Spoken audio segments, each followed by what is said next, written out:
Baik, Assalamualaikum warahmatullahi wabarakatuh. Suara saya terdengar jelas. Waalaikumsalam warahmatullahi wabarakatuh. Waalaikumsalam Waalaikumsalam warahmatullahi wabarakatuh. Sudah, Bu. Ya, masih tadi barusan. Oke, saya Baik, hari ini kita akan latihan soal sebelum mengerjakan UTS. Semoga yang hari ini menyimak bisa menjawab UTS-nya gitu ya. Oke.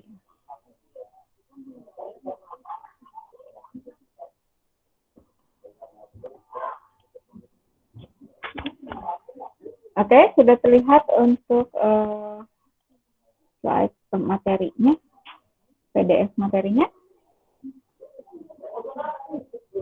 Sudah, Bu. Sudah, Bu. Baik, ini adalah latihan rekonsiliasi fiskal yang akan kita kerjakan hari ini. Jadi mohon disimak. Jadi kalau menyimak dengan baik nanti akan bisa menjawab insya Allah ya. Baik, ini ada PT Terang Terus ya, laporan rugi laba PT Terang Terus yang memberikan informasi sebagai berikut ya. Diketahui dari beban gaji terdapat gaji atas noni istri komisaris sebesar 70 juta, kemudian menjadi kepala cabang juga di Kota Cimahi. Nah, kemudian juga di antara gaji itu terdapat juga ada beras, ya, pemberian beras senilai 55 juta. Kemudian informasi berikutnya adalah adanya beban training karyawan sebesar 15 juta ya untuk biaya noni kuliah. Jadi noni tadi istri komisaris ya, jadi membiayai kuliah si istri komisaris di S2 kelas ekstensi. Lalu di biaya listrik atau bahan listrik itu terdapat pembayaran listrik untuk keluarga komisaris sebesar 2 juta. Nah, ini nanti akan kita koreksi. Kemudian ada pembayaran premi asuransi diperuntukkan untuk kebakaran pabrik adalah 19 juta, rumah tinggal komisaris 1 juta, dan kemudian ada premi asuransi jiwa keluarga komisaris 34 juta. Nah, ini mana yang harus kita koreksi ya, nanti kita bahas. Kemudian diketahui juga ada dividen yang dilaporkan di laporan laba rugi dari PT Bintang Raya itu adalah nilainya sesudah dipotong PPh 23 sebesar 15% tarifnya ya. Jadi yang ditulis adalah netonya. Berarti akan dikoreksi untuk mengetahui nilai brutonya. Kemudian penghasilan sewa mobil dari PT Bintang Rental Car itu juga adalah nilai netonya yang ditulis di laporan laba rugi. Yang dikenakan PPh 23 sebesar. Lalu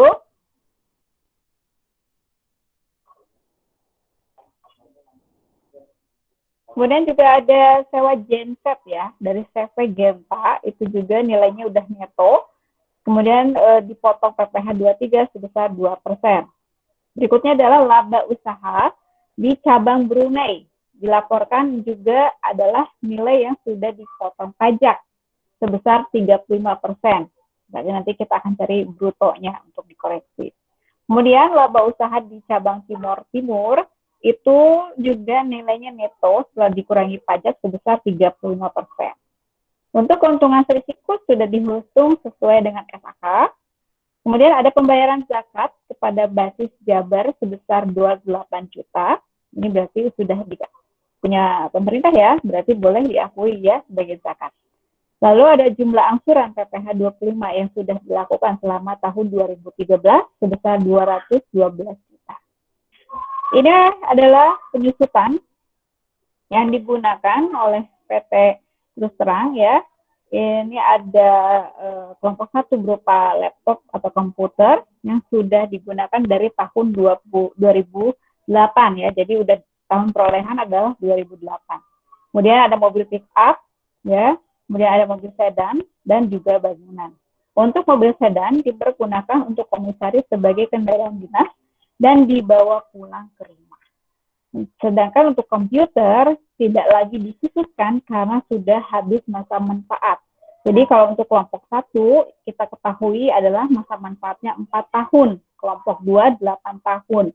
Jadi kalau dihitung 4 tahunnya habis di tahun 2012.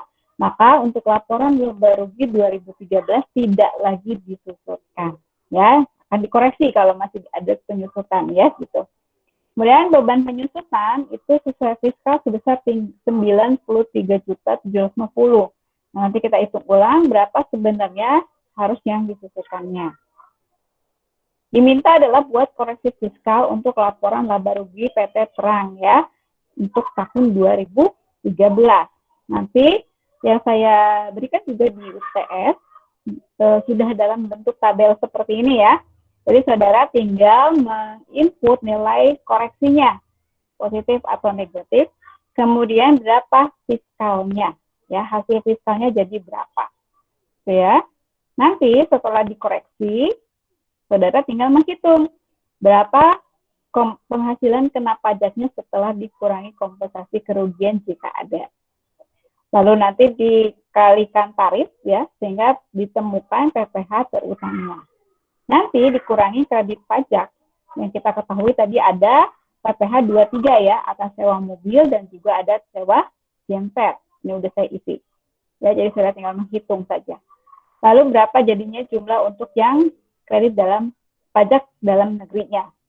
Untuk luar negeri tadi kita ketahui ada nilai dari PPh 24 itu atas penghasilan laba di luar negeri ya. Kemudian ada juga tadi kita ketahui di informasi ada pembayaran PPh 25 yang dibayar sendiri sebesar 212 juta. Jadi ini semua nanti sudah ada diisi. Kalau belum ada nanti saudara isi sendiri dari informasi ya. Jadi ada PPh 23 itu jadi kredit pajak. Kalau yang pokoknya penghasilan yang dipotong PPh 23, 22, 24, 25 akan jadi kredit pajak. Tinggal dibagi mana yang dalam negeri, mana yang luar negeri. Kalau yang luar negeri hanya yang 24, sisanya berarti dalam negeri. Nah, yang angsuran dibayar sendiri itu menjadi kredit pajak PPh yang dibayar sendiri. Nanti dijumlahkan total kredit pajak dan juga yang PPh 25 yang dibayar sendiri, itu akan mengurangi PPh terutang, sehingga timbul kurang atau lebih bayar.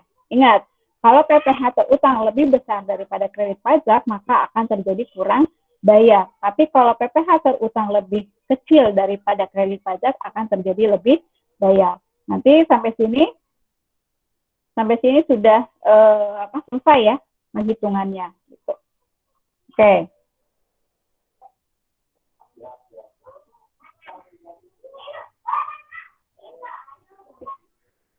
Baik, kita lihat pengerjaannya ya.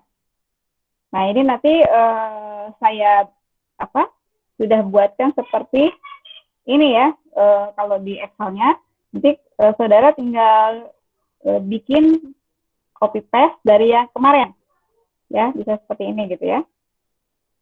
Oke, atau bisa seperti yang di soal, buat lagi ya, tapi untuk Excel-nya. Oke ya, untuk peredaran usaha dari penjualan, tadi kita lihat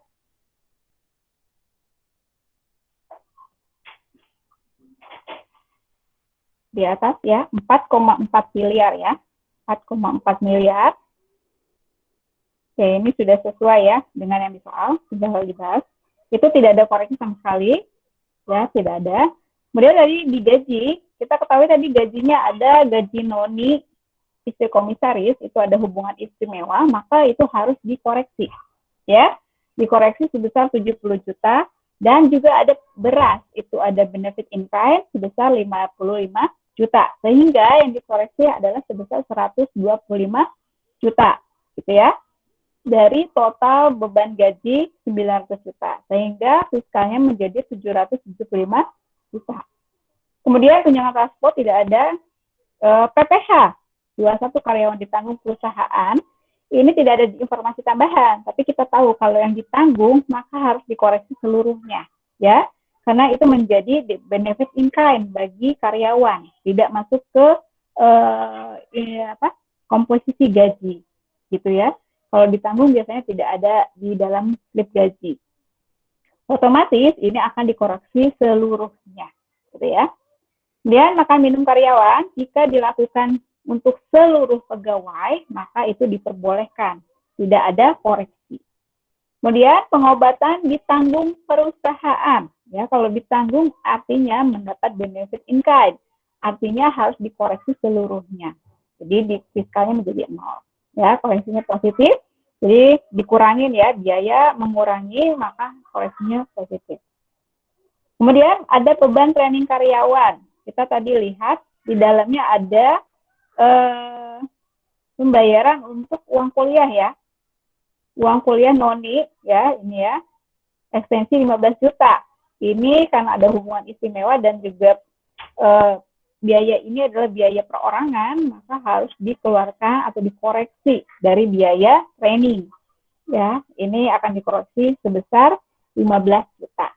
Nah, perlu diketahui bahwa training karyawan itu hanya berlaku untuk dalam negeri ya. Jadi kalau ke luar negeri itu tidak bisa, jadi harus dikoreksi. Oke, ini menjadi fiskalnya adalah 20 juta. Selanjutnya rekreasi karyawan, ini jelas-jelas tidak boleh ya.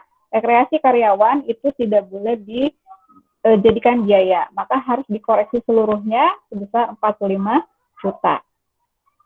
Yang lainnya tidak ada ya, beban iklan, tidak ada informasi, beban transportasi tidak ada. Nah, untuk beban piutang tak tertagih, ini tidak boleh dicadangkan ya, jadi harus dikoreksi seluruhnya. Ya, sebesar 25.400.000. Kalau kita lihat di kemarin yang modul pajak penghasilan ya, untuk beban piutang tak tertagih kita koreksi seluruhnya. Kemudian beasiswa tidak ada keterangan ya, ini berarti full untuk karyawan maka boleh dibebankan. Kemudian beban jamuan pejabat. Nah, ini ada tulisannya pejabat, berarti adanya hubungan istimewa ya, maka tidak boleh diberikan sebagai biaya, tapi ini benefit in kind, maka harus dikoreksi seluruhnya sebesar 36.600.000. Ya, untuk pejabat nggak boleh ya. Oke. Kemudian ada beban listrik dan telepon yang dikoreksi. Kita lihat di soal. Itu sebesar 2 juta adalah untuk listrik dan telepon keluarga komisaris. Ya, ini tidak boleh dibebankan kepada perusahaan, maka ini dikoreksi sebesar 2 juta menjadi 53 juta. Lalu untuk beban penyusutan, tadi saya sudah sebutkan ya, beban penyusutan itu kita hitung ulang. Hitung ulang seperti yang ini. Ya. Tuh. Ya. Ini ya. Jadi kita lihat komputer laptop tadi tidak boleh lagi disusutkan karena sudah habis masa manfaat ya. Berarti yang kita susutkan hanya yang kelompok 2. Itu pick up dan sedan. Maka kita hitung ya untuk pick up dan sedan itu adalah tadi untuk nilainya 350 dan 400. 350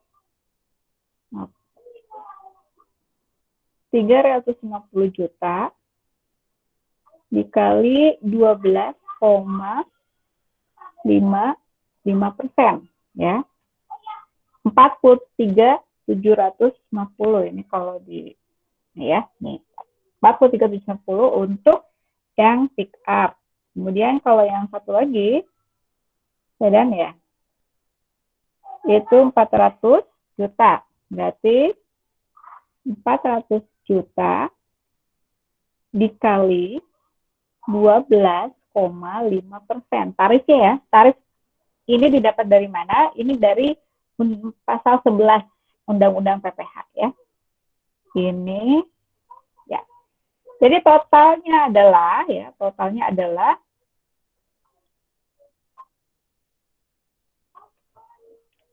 93.750. Artinya ada selisih dengan yang sudah dicatat ya secara komersil 70. Maka ini selisihnya menjadi koreksi. Ya, jadi lebih besar secara fiskal. Sebesar 22.750. Maka harus ditambahkan biayanya. Kalau ditambahkan berarti di negatif ya. Koreksi negatif sebesar 22.750. Maka fiskalnya diketahui adalah yang sesungguhnya 93.750. Gitu ya. Kemudian pakaian seragam karyawan itu dikoreksi seluruhnya. Ya, tidak boleh. Pakaian seragam karyawan tidak bisa dibiarkan ke rugi laba, harus dikoreksi seluruhnya. Ya, ini benefit in kind, jadi tidak boleh dibiayakan. Maka ini harus dikoreksi seluruhnya. Kemudian asuransi. Dalam asuransi, tadi ada penjelasan, ada asuransi kebakaran, asuransi rumah tinggal komisaris, dan juga asuransi jiwa keluarga komisaris. Yang berkaitan dengan komisaris kita koreksi. Ya, ada 1 juta dan 34 juta. Otomatis yang di sini adalah 35 juta ya, dari asuransi keluarga komisaris dan rumah tinggalnya. Maka beban premi asuransi menjadi 19 juta. Dari mana? 54 dikurangi 35. Gitu ya. Lalu sumbangan ulang tahun Republik Indonesia ini harus dikoreksi seluruhnya. Sumbangan itu tidak menjadi biaya ya, tidak dibebankan menjadi biaya atau dikecualikan dari biaya, gitu ya. Karena ini juga di penerimanya itu merupakan bukan objek pajak, jadi semua yang bukan objek pajak tidak boleh dibiayakan di lawan transaksinya, gitu ya. Ya otomatis harus dikoreksi. Sumbangan ke yayasan juga tidak dianggap sebagai biaya, ya, karena sumbangan yang diterima oleh panti asuhan di sana tidak dianggap sebagai objek PPh. Maka dikoreksi seluruhnya. Oke. Kemudian untuk PBB, PKB, dan biaya materai ini boleh ya. Yang nggak boleh itu adalah PPh. Kalau ada PPh ya, jadi sanksi administrasi bunga PPh, DTP ya, itu tidak boleh menjadi biaya pajak. Ya, selain PPh itu boleh, yang PPh tidak boleh, gitu ya. Oke, ada tambahan ya, zakat ke basis dabar sebelumnya tidak dibiayakan oleh perusahaan, namun di komersil, di fiskal itu boleh dibiayakan, maka ditambah. Kalau biaya ditambah itu koreksi negatif, maka dimunculkanlah zakat ke basis sebesar 28 juta. Maka total biaya secara fiskal adalah menjadi 1,4 miliar dari 1,9 miliar ya, jadi lebih rendah. Maka otomatis laba usahanya naik ya, naik menjadi 1 miliar dari 500 juta. So. Oke. Sampai sini ada pertanyaan? Sampai di sini ada pertanyaan untuk koreksi penghasilan dan biaya. Sebelum kita masuk ke yang pendapatan dan beban lain-lain.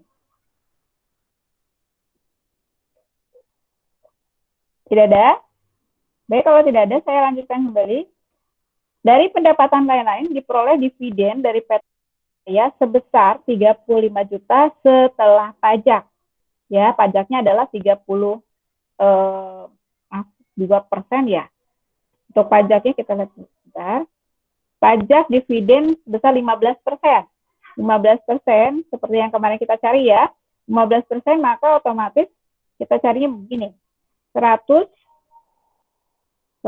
dibagi 85%. 85% dari mana? 100 dikurang 15. Karena yang di sini adalah netonya.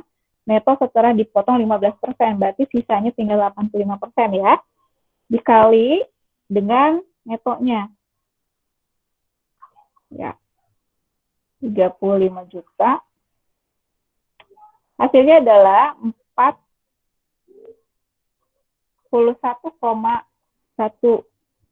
juta 176 dan sekian gitu ya. Nah, ini adalah nilai bruto yang diperoleh sebelum dipotong PPh dividen. Maka berapakah PPh-nya? Itu jadi koreksi akhirnya ya. Jadi ini dikurang 35 juta.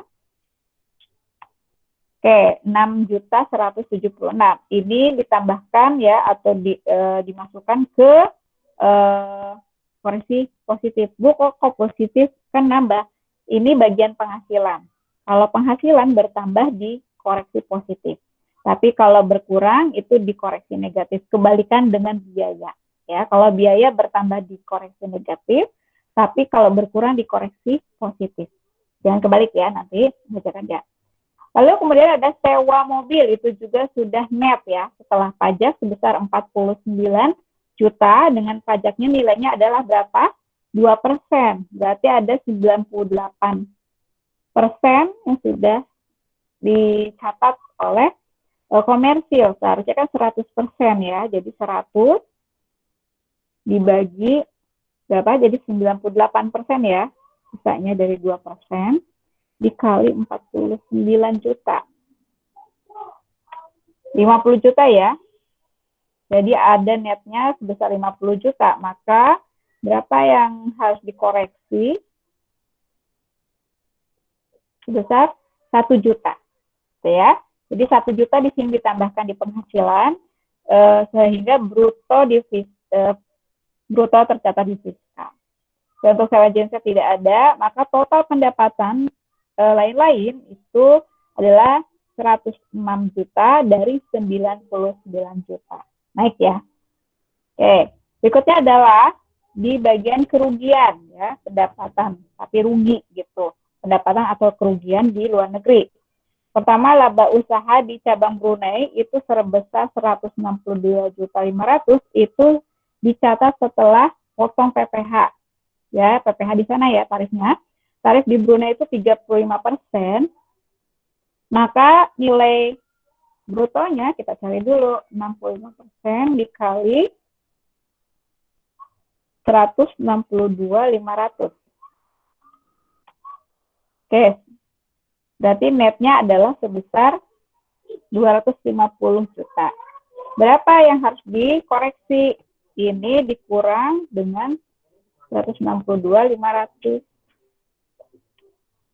Ya, 87.500 dikoreksi di mana? Di positif ya, karena ini pendapatan, laba itu menambah penghasilan, maka harus ditambah di koreksi positif.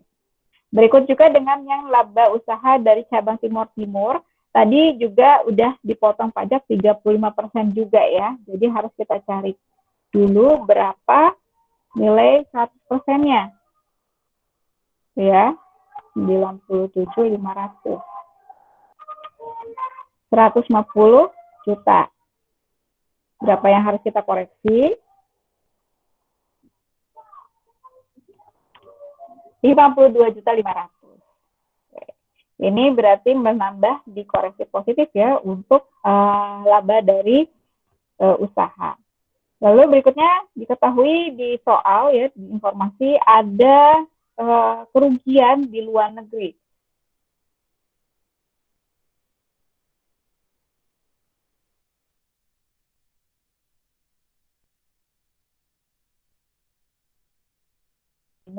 Itu dikoreksi positif di penghasilan sehingga nilainya nanti kosong, 0 ya. So, ya. Oke. Berikutnya menjadi hitungan laba tahun berjalan sebelum PPh-nya dari 854 juta menjadi 1,5 miliar ya. Jadi naik sekitar 700 juta dari koreksi dari rekonsiliasi gitu. Kemudian ada beban PPh 25 yang disebutkan di soal itu sebesar 212. Nah, ini dikoreksi seluruhnya karena biaya atas pajak penghasilan itu tidak boleh diakui sebagai biaya. Otomatis dikoreksi seluruhnya menjadi 0. Kenapa? Karena nanti ini akan dihitung kembali di kredit pajak. Jadi supaya tidak double hitungan. Jadi harus dikoreksi dulu atau dikeluarkan dari perhitungan laba rugi. Oke. Kemudian kompensasi kerugian kita tidak ada, sehingga pajak penghasilan kena pajaknya menjadi 1,5 miliar ya. 1,5 miliar. Ini kita tinggal kalikan tarif. Ini kebetulan saya masih pakai tarif yang 25% ya. Ya, 25% dikali F47. Gitu ya, langsung dikali ke atas. Ya, 25%. Nanti kalau ngerjakan soal ya dulu ya tahunnya tahun 2000 berapa. Kalau masih di atas 2020 masih pakai yang 25%. Tapi kalau sudah start 2021 maka menggunakan yang tarif 22% ya. Gitu. Oke, kemudian selanjutnya adalah kredit pajak. Tadi sudah ditulis juga di soal ya, ini tinggal menjumlahkan. Sehingga diketahui untuk jumlah kredit pajak seluruhnya termasuk angsuran adalah 563 juta ya, seperti itu ya. Ini gimana Bu? PKP ada yang ingat? Ini harus dibulatkan dulu ya. Nah, ini berarti harus dibulatkan dulu jadi 1.519.926.000. Berarti ini kita kalikannya jangan di F4 itu ya, di sini. Nah, ya, harus bulat ya, maaf ya, harus bulat. Ya, jadi angkanya harus bulat, pembulatan ribuan penuh ya. Nah, gitu ya. Silakan nanti tulisnya di luar itu ya, di samping kasih not pembulatan gitu ya. Pembulatan. Jadi PPh terutangnya bulat. Kemudian ini sudah diketahui kredit pajaknya, tinggal dikurangi dan nanti kita lihat bahwa nilai PPh terutang ternyata lebih kecil dari kredit pajak sehingga ini hasilnya lebih bayar. Ini lebih bayar ya, minus. Berarti artinya lebih bayar sebesar 183.709.000. Ya, gitu ya. Jadi nanti hitungan untuk koreksi fiskal seperti ini untuk rekonsiliasinya. Gitu. Oke, ada pertanyaan untuk latihannya? Oke, ada pertanyaan untuk latihannya? Bu, maaf, untuk yang tadi latihan soal itu dikirim ke kita nggak, Bu? Nggak. Yang soal ini ada di LMS di sesi 7, silakan di-download. Oh ya. Ya, bentuknya Word, sengaja tadi kalau misalnya ada yang langsung download, itu langsung bisa isi di situ gitu ya, sambil saya jelasin sebenarnya. Coba kalau misalnya belum download dan tidak sempat mengisi, nanti saya share lagi yang Excel-nya. Oke. Ada lagi yang mau ditanyakan sebelum saya akhiri, karena nanti ya UTS-nya mulai dari jam 9 ya, maaf 19 sampai jam 9 maksudnya gitu. Oke, ada pertanyaan lagi untuk latihan soal koreksi fiskalnya. Jadi nanti lebih kurang soal UTS untuk koreksi fiskal itu sama seperti itu ya, gitu. Sama seperti yang tadi saya jelaskan. Saja mungkin berbeda koreksinya aja. Oke, ada pertanyaan lagi untuk koreksi fiskalnya. Jadi nanti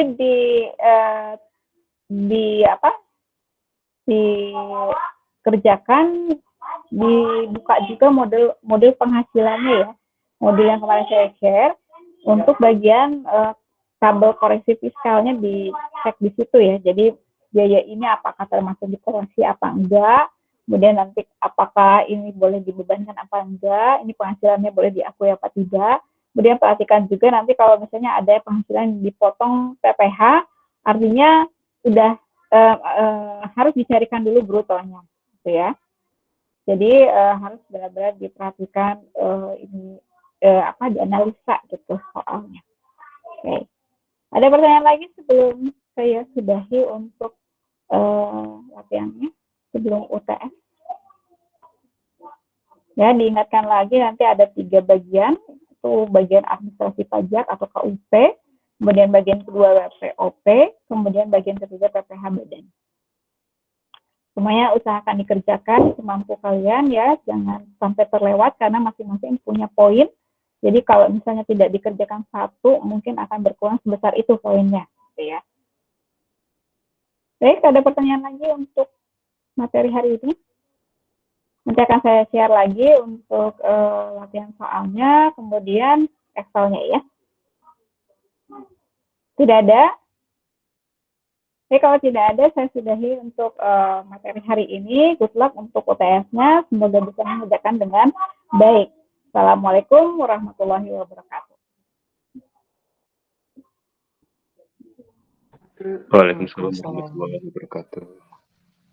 Terima kasih, Terima kasih, Bu.